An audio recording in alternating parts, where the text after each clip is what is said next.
না না, সে তো রাজাকারের বাচ্চা। আপনার কোনো অধিকার নেই আমাকে রাজাকারের সন্তান বলার।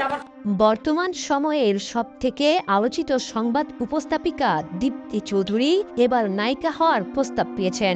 দেশের বৃহৎ চলচ্চিত্র প্রতিষ্ঠান জাজ মাল্টিমিডিয়ার নতুন সিনেমার জন্য তাকে এই প্রস্তাব দেওয়া হয়। তবে সিনেমায় নায়িকা হতে চান না দীপ্তি, ফিরিয়ে দিয়েছেন প্রস্তাব। এরপর থেকে দীপ্তি ফের আলোচনায়। সবার মনে এখন একটাই প্রশ্ন, কেন নায়িকা হওয়ার সুযোগ হাতছাড়া করলেন উপস্থাপিকা?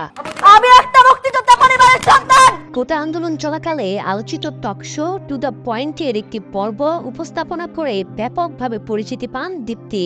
অনুষ্ঠানে সাবেক বিচারপতি মানিক মেজাজ হারিয়ে তার উপর ক্ষিপ্ত হন। এছাড়াও পুরো অনুষ্ঠানে বেশ কয়েকবার উপস্থাপিকার উপর ক্ষোভ এবং উচ্চবাচ্য করেন মানিক। ওই ঘটনার একটি ভিডিও সামাজিক যোগাযোগ মাধ্যমে ভাইরাল হয়ে যায়, যেখানে ধৈর্য ও ভদ্রচিত আচরণের মধ্য দিয়ে পরিস্থিতি সামাল দিয়ে সবার নজর কাড়েন দীপ্তি। আপনার কোনো অধিকার নেই আমাকে রাজাকারের বাচ্চা বলার।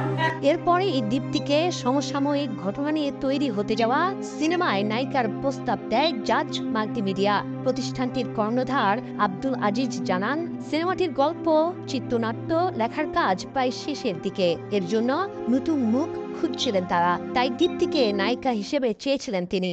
আমি একটা মুক্তিযোদ্ধা পরিবারের সন্তান, আপনি আমাকে রাজাকার কোন সাহসে বলেন?